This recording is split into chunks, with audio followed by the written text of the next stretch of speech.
DreAllDay.com.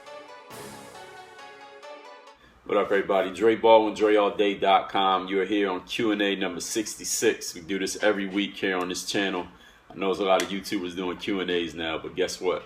I was the first one doing it, if that matters. But anyway, we getting into the Q&A this week, which I do every single week here. What I do is go through the questions from the previous week's Q&A. I'm going to read the question out, and then I'm going to respond to it right here on video. And this video is going to become the next one. So that's Q&A. That's what you're watching now, number 66. You leave a question in the comments of this video, that becomes Q&A number 67. So we're going to get straight into it. Before we do, I got a couple announcements to make. First of all, my other channel, my Off the Court Stuff channel, which is youtube.com/DreAllDay. We about to ramp things up over there. Stuff is going to be coming out a little bit more frequently. That's going to be all the stuff that I talk about that is not basketball/athletics related. A lot of the stuff is interrelated. So some of it will be on this channel, some of it will be on that channel. You don't have to be confused about it. All you got to do is be subscribed to both channels, so that makes sure you catch all the content. The other thing, $1 million 5-on-5 basketball tournament, TBT. It's called The Basketball Tournament. It's happening this July in 4 different cities. The championship's going to be on ESPN, and the previous round's going to be on ESPN and ESPNU, which is, if it's not on TV, you might be able to watch it online. I am playing in that tournament. I got a team that I'm putting in. You can see everything about that team and all of that. I'm going to put an annotation up here, but it'll also be a link in the video description. DreAllDay.com/TBT. Same as Throwback Thursday, but it stands for the basketball tournament. So click on that link. And the reason why you should click on that link is because we need fans. We need fans to support the team. And when y'all support the team, the more votes we get, the higher seed we get in the bracket for the tournament. And the only way you get in the tournament, no matter who's on your team, is you got to have fans vote for your team. So even if we had the best team in the world, we didn't have no fans, no people who came online and supported us, we wouldn't get into the tournament. So I need all you guys to go on and support the team, vote for the team, and that'll help us get in. And another reason why you should vote for the team is because when we win this tournament, that $1 million, 50,000 of that 1 million goes to the fans. So the players get 950,000. We split that up, and the coaches and all that. 50,000 gets split amongst the fans. Our number one fan, and the way they choose, how they know who's the top fans, that hierarchy goes by how many fans you recruit. So if you go on and you join as a fan, right? And then you get a link. They're going to give you a link that says, all right, if you want to recruit other people to become fans, you tell them just click this link and they join. That means you recruited a new fan. And every time you recruit a new fan, they know, they keep track. So whoever recruits the most fans is number one, then number two, and they put them in order. The number one fan gets $5,000 in cash. The next 20 people all get $1,000. The next 30 people get $500, and it keeps going. And they go the top 100 fans all get a certain amount of money based on where you rank amongst all the fans. So the more people you bring in addition to yourself, you get more money when we win this tournament. So we need y'all to go and support for that. The basketball tournament. That's DreAllDay.com/TBT. You're going to be hearing about that a lot between now and July when we play in that tournament. I'm just going to let y'all know right now. I'm probably going to mention it every week on this Q&A. So anyway, let's get right into the questions of the Q&A. I don't think we got too many. I think it said I had 40 questions on this one, but I'm not sure. Sometimes the number is different than what actually comes up here. I don't know why. If any of you posted a question that didn't get, I don't read it out. That's because for whatever reason, it doesn't show up with the Google Plus and the accounts and all that. Because sometimes if you don't have Google Plus linked to your YouTube account, your comments don't show up. So don't get mad at me if it didn't show up. Just make sure you're connected and that your comments show up. If I don't read it, then there was a reason. Next question. Well, first question. Raul Marmalejo, he says, thanks for being an impact. Much respect for that. It would be cool to meet you someday. And he says, well, thank you, Raul. And I feel the same way. It'd be cool to meet you someday, too. I think one thing I think we should do, not we, but not y'all, but I'm talking about we as people who are on YouTube. They have one big place where everybody can meet up. I know they have a YouTube, a VidCon or video conference that they do on YouTube.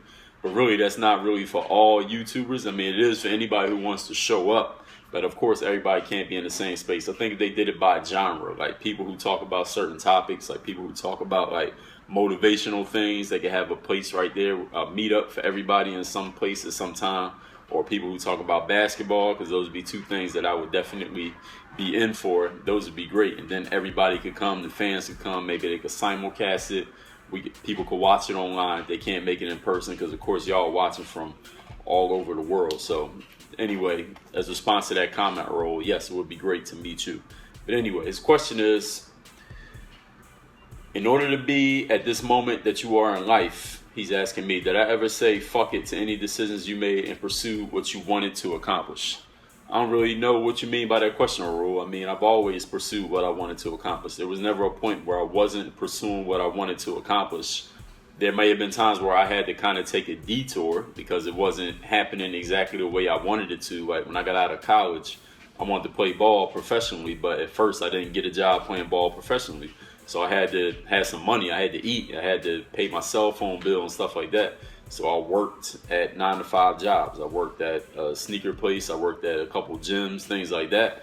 But it was always, even when I was working at those places, I always had my eye on the goal. Like I'm working here because it's building me up, because I'm going to save up my money and I'm going to look at and see what camp I'm going to go to or whatever I'm going to do that's going to get me to where I actually want to go. So I always worked with my eye on the finish line of what my next goal was. So there was never a point where I had to say fuck it, because I was always aiming for what I wanted to get. I never got off course mentally. I might have physically been doing something where if you looked at me, you would have said, okay, well, he ain't doing that thing. But I always knew in my mind what the end goal was. So I had that discipline mentally that even though I wasn't doing the exact thing I wanted to do at the moment, I always had it in mind. I knew every action I took was leading me towards getting to that spot. Wade Harris, he says, Dre, let me know if this happened to you. And he says he plays pickup ball and sometimes he gets mad. And sometimes there's dudes who think they're good and they're not. And they call fouls, they get mad and they start fight. They start fights, and then sometimes people pop the trunk is his word. And pop the trunk, for y'all who don't know, pop the trunk means they go get weapons. A knife, sometimes I guess he means a gun. And he says it's all over the city. That happens in Camden, New Jersey, which is where he's from. And he says, how do you deal with it? He just wants to play ball without the BS.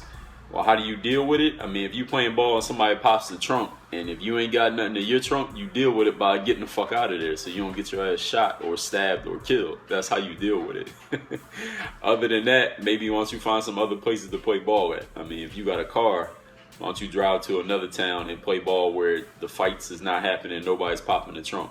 And if you don't got a car, you go play somewhere and you just don't start running your mouth. You say you get heated in the games. Well, nobody said that you had to get heated. Just because they get mad don't mean you had to get mad. If you carry yourself a certain way, even if somebody gets angry, if you're not getting angry back and showing that aggression back to them, especially if you ain't got no way to defend yourself if they go pop the trunk, I think that don't make you a bitch, that don't make you scared, that makes you smart. Like if somebody got a gun and you ain't got one, then I think it'd be a good idea to not get that person mad.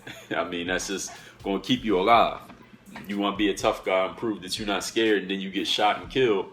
Did you win? No, I would say that's losing. Next question. I can't believe it's Jet. He says, I've been playing ball on the team for 6 months, and he's been playing ball overall. He's been playing basketball for a year. And his question is,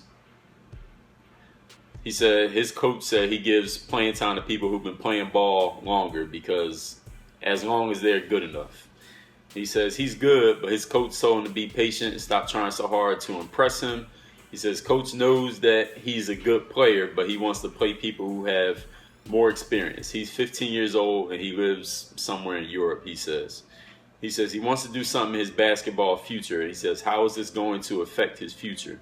He says he finds it hard to be patient if it's going to affect his potential basketball future. And he knows he needs someone like me to assure him on what he needs to do and stay focused on. Or what you need to do is stay focused on doing what the coach told you to do. You're 15 years old. You don't need to worry about your basketball future. Your basketball future is right now. Your basketball future is the next game you play, the next practice, the next drill, the next workout, the next shots you take. That's your future. It's not 10 years from now. It's not the NBA. It's not college. It's not when you fly over to the United States. is the next thing that you got coming up. That's your only future. Because guess what? If you don't perform at that next thing, then there won't be a next thing after that. So you got to focus on where you at right now in order to even get to the next thing. There is no future if you don't perform in the present. And I have a video about that will be coming out very soon, because a lot of players ask me that a similar type of question when they talk about their situation that they in, and for whatever reason they're not really doing everything they need to do in the current situation, but they want to talk about the future. Listen, if you don't do what you're supposed to do where you at, then it ain't gonna be no future. It ain't no next situation if you don't do what you're supposed to do right now. So focus on what you're doing right now. You play on that team, the coach is the person in charge. When you play on a basketball team, the coach is the boss. So you play for the boss. Listen to what the boss is telling you. If you don't like the boss, quit. And if you ain't gonna quit, then shut the fuck up and keep working and do what the coach tells you to do. That's it. Those are only two options. There ain't nothing else to talk about. Next, the 2K boss says Jahlil Okafor or Karl Anthony Towns. I don't really watch college ball, so I can't really say on either one. Next, Jensen Augustine says, if I go to the pro shot shooting system on YouTube, I should go there if I wish to be a better shooter. I don't know why Jensen is promoting them. I actually did a video with pro shot shooting system, Jensen, so you should probably do a little bit more research on my channel before you leave comments that don't even make sense, because you probably don't know that I did a video with Coach Hoover. And I actually give away his free ebook on my website, dreallday.com. Next question. Chris Morrow says, who's the best player you've ever played with or against? The best player, based on how they played that particular day, probably, what the hell was his name? I'm forgetting his name. Anthony Parker. He used to play for the Cleveland Cavs. He played overseas at Maccabi Tel Aviv in Israel for several years. He played with the Cleveland Cavs, played with the Toronto Raptors. He was in the NBA, I think, at first with the Sixers. Then when he first came in the league, he didn't really work out there. Then he went overseas, then he came back, and now he's retired. But he was probably the best player I played with based on how he played that particular day. The best player based on how they played their whole career in terms of like stats and numbers right now, probably James Harden. He's close to being NBA MVP right now, so he'd probably be the best like in terms of name, brand, name recognition, James Harden. Next. Sasukari says, if LeBron was going to dunk on me, would I move and get dunked on, or possibly try to stop him and get like M1 dunked on? So he asking, would I move out the way or would I try to stop him? Well, it depends on the situation. In the game, I wouldn't have time to think about it. If I judged that I had a chance to stop him or foul him, or I don't know, maybe if I think I could block it, then I would. And if I think I can't, then I wouldn't. But that's all reaction. That's not, as fast as basketball happens, it's not like you can pause the game and weigh your options. You got to make a decision in the moment. Next, Oscar Lopez. I'm 15, 6'3". I'm a senior next year, and I want to be on the basketball team. He says, what are some good ways to stand out, and how do I get more explosive and improve my performance physically? It's his last year. He wants to get a look from any school, but he wants to play and be the best. If you want to stand out, then you got to have some game, Oscar. That's the best way to stand out. The best way to stand out is to have some skills, and when it comes time to show them, you show them. That's it. There ain't no magic tricks to this. There ain't no magic bullets that's going to make you stand out, like if I just tell you something and then you just go do it. Because if you're able to do that, then you would have game already and you wouldn't need this advice. So if you can play, you're going to stand out. And if you can't play, there's nothing you're going to do that's going to make you stand out. So either you can play or you can't. So since you're trying to pick up a spot on the team next year, you got all the rest of this year until tryouts are, whenever that is, 3 months, 6 months, 6 weeks, to work on your game so that you're ready and that you can actually play when it's time to try out. If you can play, then you'll get on the team. And if you can't play, then you won't. But either way, you're going to be 100% responsible. As far as your athletic performance, I'd say you should check out the link below for the Ultimate Athlete Hoop Handbook 15-week physical training program. If you've never done any type of training for your body, that'd be perfect for you to get your body in shape specifically for a basketball player. Jesus Mejia, do you think playing one-on-one basketball games will make you a selfish player and affect your game by being less of a team player? No, I don't. If you want to play one-on-one, play one-on-one. One-on-one ain't nobody to pass to, so how could it make you selfish? Selfish is if somebody's open and you consciously decide not to pass that person the ball. That's being selfish. If it's one-on-one, who you supposed to be passing to? Nobody. Your only option is to shoot the ball. So that wouldn't even comprehend to be selfish by playing one-on-one. Seti Montana says he was playing a couple weeks ago. He hurt his shin. He's not sure how it happened, but it's been sore ever since. And he asks, has this ever happened to me? And if yes, what should he do to heal it? No, I've never hurt my shin, Seti. So what you should do is, the best advice I would give you if I hurt my shin and I didn't know who to talk to, is Google it and look up some information and then follow what you feel is the best advice. Use your own best judgment. Richie V says, do you think using a push-off and a crossover is good or bad? He said he doesn't use it himself. He's just that the people he plays with do it a lot. It doesn't matter if it's good or bad. What does it matter? When you use a push-off and a crossover, the only person who determines whether you pushed off or not is the referee. So if you cross somebody over and you add a little push to it, if the referee calls it against you, then it was bad because you just turned the ball over. And if you use a little push-off, whatever you want to call a push-off, I don't know what your definition of a push-off is because that's very vague. If the referee don't call it and the guy gets away from you and you shoot it and you make it, then it was good. Then nobody cares what nobody in the stand said, what the guy on defense said, what somebody else on the team said. If the referee calls it, it was bad. If you get a call against you, it was bad. If the call don't go against you and you get what you wanted to get, then it was good. Otherwise, who cares? Johnny Football says, thanks for answering his question on the 10,000 hour theory. He says he has one of the Hoop Handbook programs. If so, he said he also has a couple of the NBA signature workouts from Hoop Handbook. And he says if he does every program, would that be too much, or would he have too many things he's really good at? No, I don't think there's any such thing as being too good at too many things. There's no player I've ever seen who I said, damn, you know what, that guy, he's too good at too much different stuff. He got to do something different. I've never heard of that before. So if you did it, Johnny, you would be the first. So I challenge you to become that guy by being good at too many different things. Razan Abdullah, he says, I'm a point guard with incredible handles and a pretty good mid-range jumper. And he likes to score a lot of points. His problem is his coach doesn't want him to do that. His coach says, since you're a point guard, I want you to be a passer and not a scorer. He asks, should he listen to the coach and not score as much, or go with his instincts and let it rain baskets? Well, Barzan, if you want to play, if you want to get in the game and be on that team that you're on, you need to listen to the coach. If you do anything else, then you're stupid because you're not listening to the boss, like I just said. Any team you play on, the coach is the boss. If you don't want to listen to the boss, quit your job and go get a different job or start your own business. So if you're not going to do one of those two things, quit or start your own business, Barzan, listen to the coach, or else you're going to be sitting on the bench and not playing, and nobody will know that you have incredible handles and a good mid-range jumper. You won't be raining nothing. You'll be raining bench splinters from sitting on the bench all game. Next, Stuart McAvoy says, do you have any tips on remembering plays? Yes, study. Study the plays. The same way an NFL quarterback studies the playbook so that he knows the plays, that's the same way that you can study plays in basketball. There's nothing stopping you from doing that. You got all the time in the world, 24 hours a day, just like everybody else. So if you want to know the plays, diagram them out and study them. Cole Rhea says he lives in Portland. It's always windy and rainy, and besides strength and conditioning, what can he do to work on his game when the weather is bad, which is practically every day, especially since he can't afford a gym membership? Well, Cole, how'd you get into playing basketball in the first place? You had to have gotten on the basketball court somehow, some way.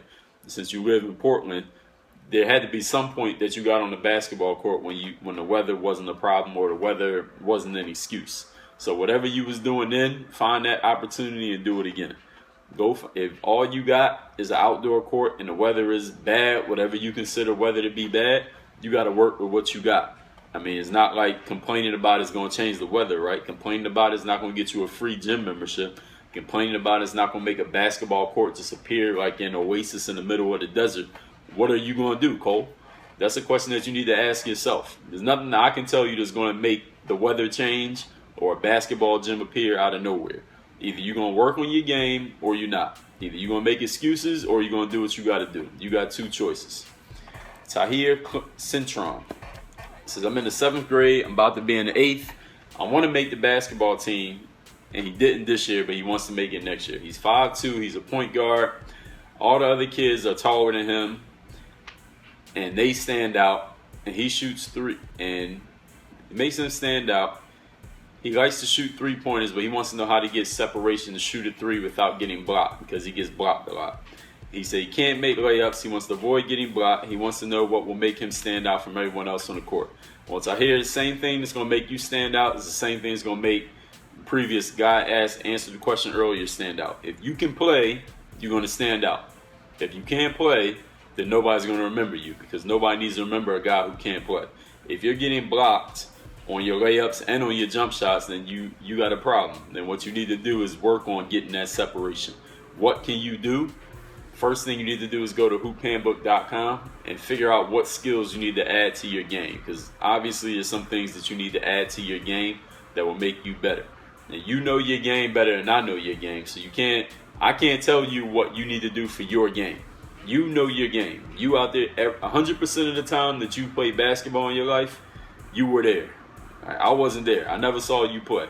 You seen yourself play 100% of the time. You never missed one of your own games. So you know exactly what you do well, you know exactly what you don't do well, and you know exactly what you need to get better at. And if you don't know, then you need to figure it out because you saw all your games. You're the only person in the world who's seen you play every single time you played.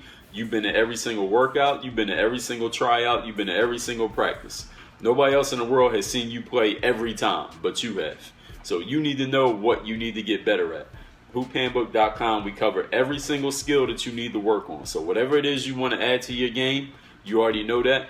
You find that particular program, whether it be the skills programs or the NBA signature workouts, which is based on the skills of your favorite player. So you can pick whatever player whose game you want to work on.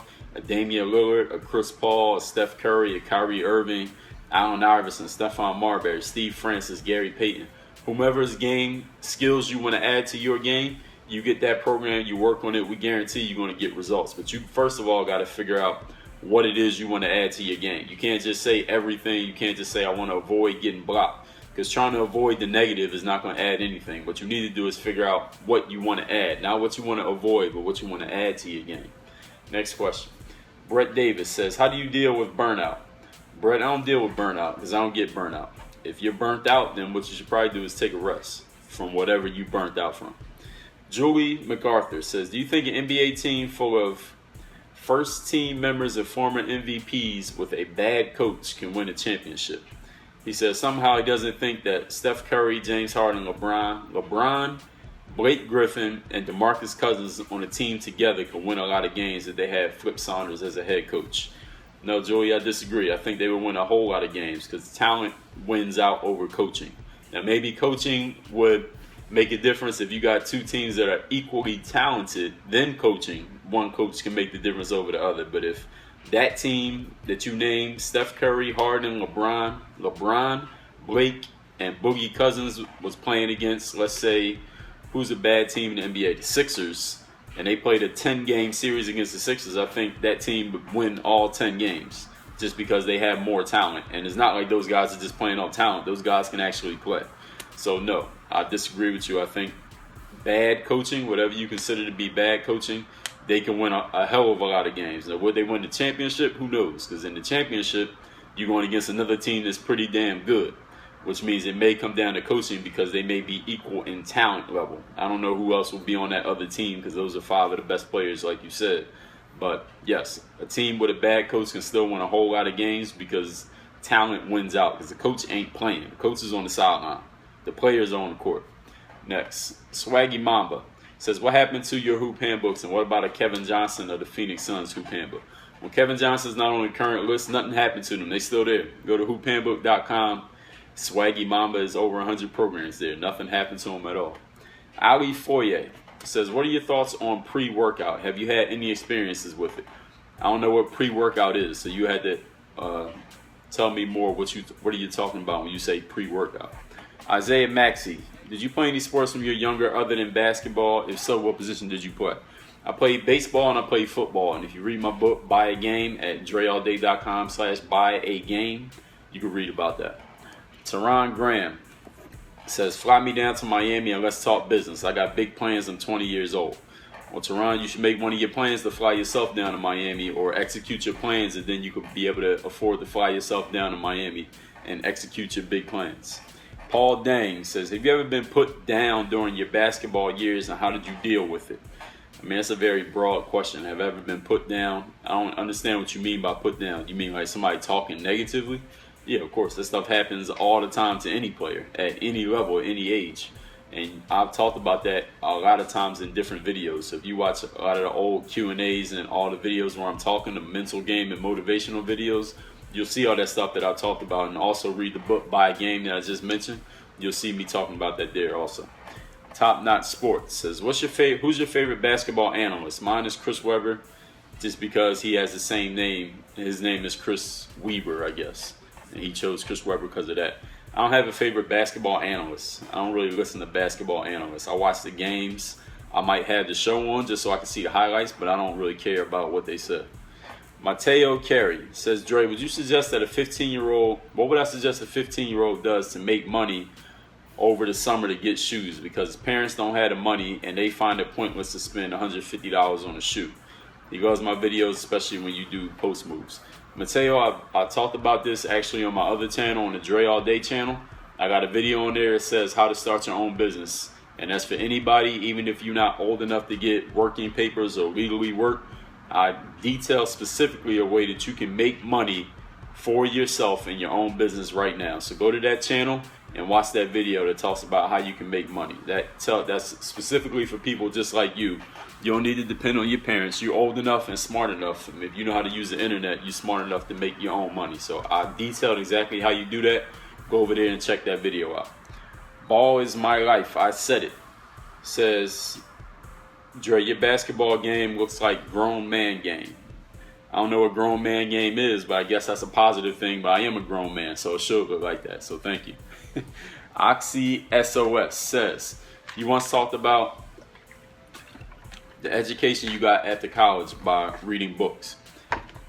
And his question is, what book should everyone read? What book did I benefit the most from? If I can't name one book, could I name some books that have been especially helpful for me as an athlete, but also in everyday life?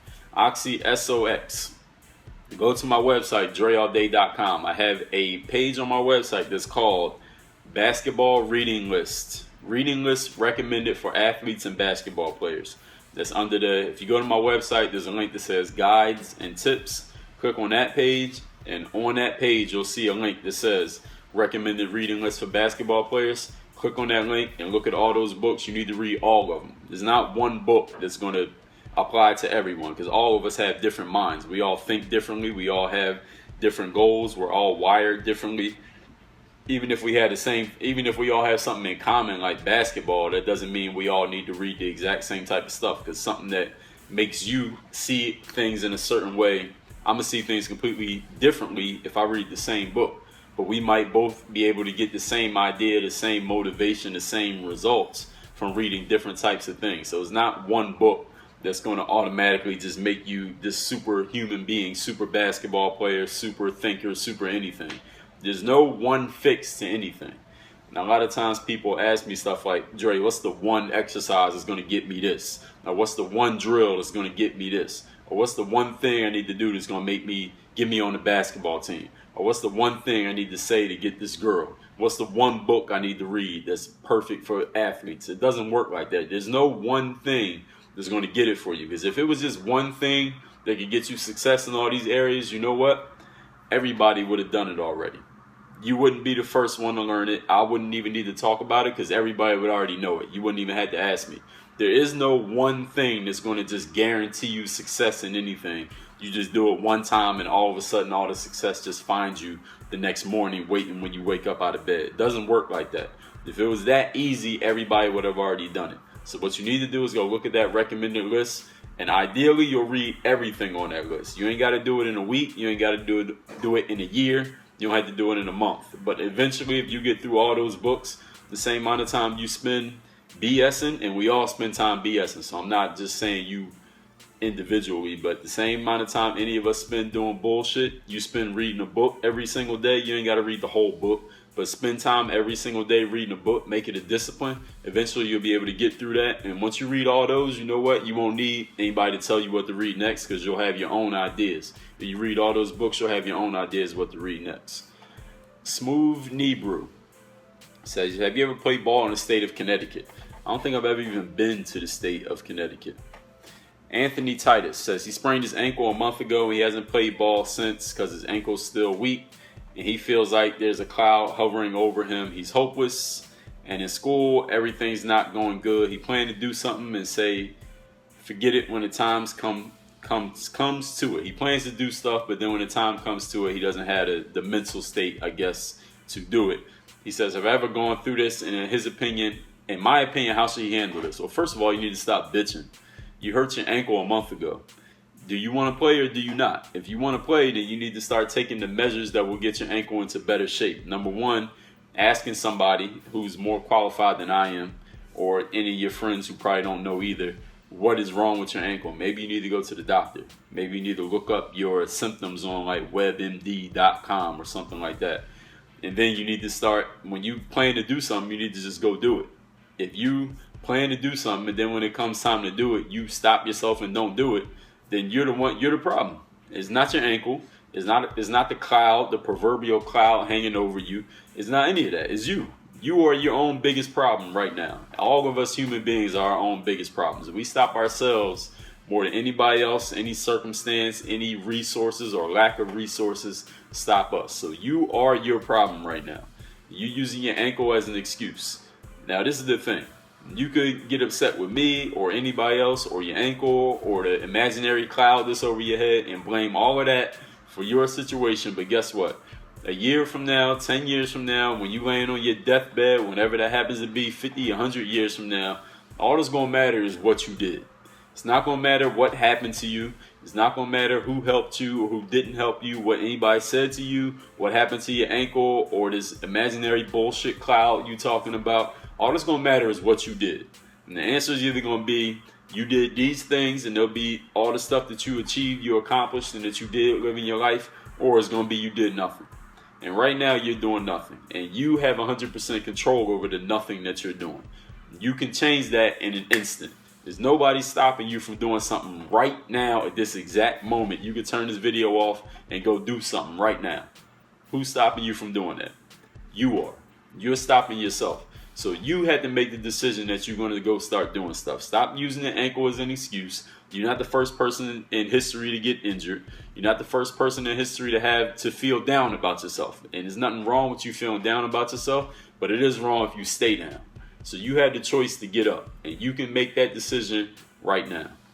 Boss Angel says, Dre, I'm working on my drills. He's working on my drills for ball handling. He seems to not be able to make them into instinctive moves. And he says that it seems that he has to choose which move he's going to do. How can he remember all 200 drills?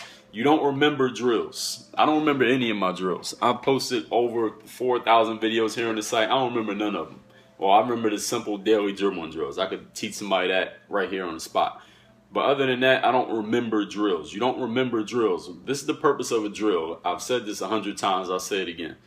The drill, the reason it's called a drill is because you're drilling it into your mentality. You're drilling it into your muscle memory, which means you do something over and over and over and over again until you don't have to think about it no more. How many of you know how to shoot a jump shot? All of you know how to do that. Why? Because you've done it so many times that it's drilled into your muscle memory. You don't even have to think about it. Somebody said, go stand right there and shoot the ball. You wouldn't have to ask them, yo, how do you shoot again? I forgot. You don't have to ask them that because you know how to do it because you've done it so many times. How many of you need somebody to tell you how to tie your shoes? None of you. Why? Because you've done it so many times, you drilled it into your muscle memory that you don't even have to think about it. Most of the time, you tie your shoes, you don't even think about it. If you thought about it, you probably would mess up because your mind is getting in your way. So a drill means you do something so many times that you don't have to think about it no more. It's like if somebody said, hey, drink this bottle of water or drink this glass of water. You don't have to ask them how to drink. You don't have to ask that because you've done it so many times that you drilled it into your muscle memory. So these are the things that you need to do with basketball. It's the exact same thing, except the difference is that with this. With tying your shoes, almost all of us wear shoes every day. So you have to tie your shoes every day. So just to get around in life, for the most part, you have to put on some shoes and tie your shoes up so you can get around. So you don't have to force yourself to do it. You don't have to force yourself to know how to shoot a jump shot, because if you're going to play basketball at all, eventually you got to shoot the ball. That's the purpose of basketball, right? Put the ball in the basket. That's why it's called basketball.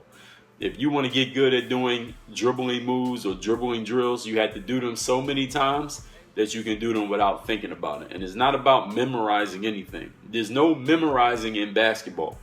I have not memorized. I don't memorize nothing. I don't memorize anything. I can't tell you about none of my drills. If you show me a drill, I can look at it and say, okay, I can go do that on the court right now. But after I do it, I'm not thinking about it no more, because I've drilled it enough that I'll probably end up doing that move at some point, some way, shape, or form without thinking about it. But I don't do a drill because I'm like, all right, I'm going to do this move, the windshield dribble, then an in and out, then a behind the back, crossover, step back, hands up, drive to the basket, and make a left hand Euro step reverse layup. I don't think about it like that. I might do a move just like that, but I'm not doing it because I'm like, all right, when I get in the game and Mike is guarding me, I'm going to do this move. That's not how it works. You do the drill so many times that you drill those skills into your muscle memory. So when you get in the game, whatever you need, you use it. I might not ever need to do a combination just like that one, but maybe I might use a part of that. Maybe I might use the in and out, step back, and shoot a jet.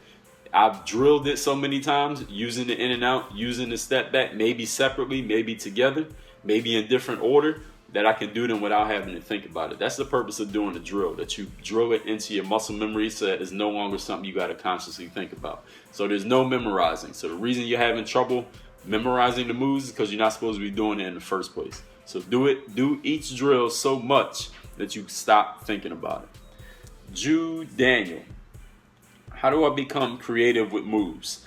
I don't have a wide range of moves. I want to have the foundations of good handles, but there are so many moves to memorize. He asked me almost the exact same question. He says, is there a way to instinctively memorize all 200 drills, or do I make them as I play? So it's the exact same answer as I said in the previous answer, Jew, to Boss Angel. You don't memorize anything. You do the drills enough that you don't have to think about them anymore. And you don't have to do all 200 drills. You could pick 5 drills. If you pick 5 and just do those 5 over and over and over again one day when you're practicing. Let's say you got an hour to work out, and you take those 5 drills and we separate that, 12 minutes a piece? You spend 12 minutes doing each of those 5 drills every day for a month. You'll be able to do the moves or whatever techniques those 5 drills are, any 5 that you pick, without having to think about it no more. And then let's say the next month you pick 2 more, or 3 more, or 10 more, or 20 more, and you just keep doing that and you keep building. There's no overnight fix to this thing. Basketball is not so simple that, oh, if I pick this drill and just do this one, all of a sudden I'm going to just be this great player. If it was that simple, then every bum-ass player would be a good player. The reason that 95% of players can't play, 95% of players never become legitimate players, is because they're looking for a quick fix and or they don't want to do the work. So you got to make sure that you're not falling into one of those 2 categories. Do the work, which means it's going to take some time, and stop trying to find a shortcut, which means you got to put in all of this work over this consistent period of time. You can't do it for a week and then not play for a month and then come back and ask me, oh, well, how do I get my game back? You got to start over from ground zero. That's basically how it works. If it was that easy, everybody would be doing it. Next, Mike Payne says he was the best friend with some guy in high school, and the guy would talk to girls. Every girl that he would talk to, his friend would talk to behind his back. He said him and this guy are no longer friends. It's a long-ass explanation, but I'm not reading all this shit. He said him and this guy are no longer friends because he broke the code of bros before hoes. And he says, was he wrong by disconnecting that friendship? And some people said he was probably jealous, but I don't like to use that as a reason for his actions. Well, Mike, I have no idea what your friend's actions are. I don't even know if, like when something like that happens, usually people say, you got this person's story, that person's story, and the actual facts. So I don't know the facts. All I know is your side of it. I don't know your friend's side of it, and we don't know the facts. So all I can say is if you felt like it was the best thing to disconnect from being friends with that guy, then that was the best thing. That was the choice that you made, then that's it. Who cares what was the best thing, worst thing? Who decides that? The only person who decides who Mike should be friends with is Mike. And you're Mike. You made the decision to not be friends with him, and that was the best decision. That was the only decision. And actually, that type of stuff is something that I address on my other channel, the Dre All Day channel. Like I said, I'm going to be building out that channel very soon. I said that before, but it's coming. I'm going to be posting more content there. So anything that's non-basketball related, you should send over to that channel, and I can address it in a separate video. Baller Expert says, is it true that people who go to private schools get more college recognition than public schools? Because most NBA players are from private schools and prep schools. All right, well, Baller, that's complete bullshit. I don't know where you got that information from, but it is 100% false and not accurate. So don't ever repeat that again.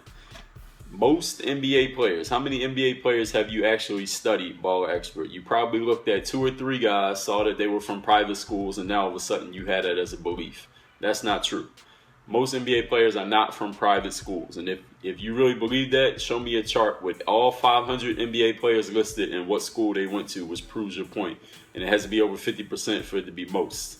So I know that's not true. So no, private schools do not get more recognition from colleges as far as basketball players go. You know who gets more recognition from colleges as far as basketball players go? Good players. So if you're not getting the recognition you want, which is, I'm assuming why you're asking this question, is probably because you're just not a good enough player. If you want recognition, I don't care if you're at a private school, a public school, a parochial school, whatever other school they got, a prep school, whatever. If you're good, you're going to get recognized. If you're not good, you're not going to get recognized. So become good, and no matter where you are, they'll find you. Lil Mo 102. How does redshirting in college work? He said, could he ask to be redshirted? Is it a coach's decision or is it both? Would the coach get the wrong impression if I ask to be redshirted because I feel it's the best option for me right now? Well, Lil Mo, if you don't know how redshirting works, that means you're probably not in college, so why are you even worrying about redshirting? First, you need to go to college. Second, you need to get on the basketball team. And third, that would have to even be a possibility. So those 3 things got to happen first. Is if you don't know how redshirting works, that means you're probably not in college. And if you ever get to the point where redshirting would be a possibility, guess what? The coach is going to call you in his office and he's going to explain to you exactly what it is, which is that would be the only time you even need to even know what it is and why it matters. So other than that, stop clogging your mind with information that you don't even need to know anything about. B Baller says, why is weight training useful for guards in basketball? Well, weight training is useful for any athlete in any sport because it increases strength. And strength is the same as energy. More strength is more energy. Energy is defined scientifically as the ability to do work. And work is defined scientifically as the ability to move mass, to move one body from one point to another. That could be your physical body. That could be picking up a desk. That could be dribbling a basketball. That could be shooting a basketball. So you want strength because strength is more energy. Muscles give energy.